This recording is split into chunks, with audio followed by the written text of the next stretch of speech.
थांनानै बबे जाम्बा बबे बे दिल्लीयाव थांना मा खालामहैनो नागिरदोंलाय लाबो लामा दोंसे लाबोथों बियो मा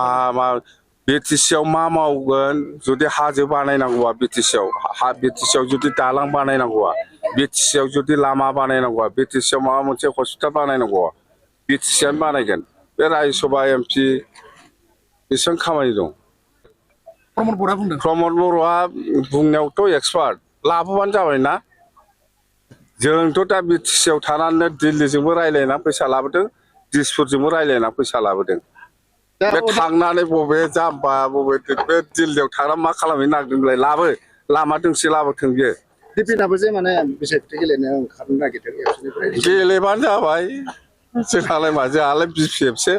सार जेरै नोंथाङा जेरै मावना देखायबाय सार 5 गेरेन्टि जिखिनि स्किम जोंथ' मावखायो आरो गेरेन्टि दंबावो जों बुंथ'वा सारा मिडियाफोरनि थाखाय माबा सानदों मेडियाफोरनि थाखाय जोङो आसाम गभर्नमेन्टआ माबा बाइक होगोननो जोङो बाइक साइकआव गैथ'वा दा मेडियाफोरनि थाखाय डिस्ट्रिक्ट वाइसआव मोनसे गेस्ट हाउस लुगोन आंहा बुंखाबाय 100%। सार सानसे समाव बर' खौरांगिरि समाव गोबां जोंनि बर' हारिफ्राबो गोबां माने बेबायदिनो गुरु प्रसार जायामोन सार दानि बेलायाव गोबां बर' खौरां फैबाय सार जाबायलै जाबाय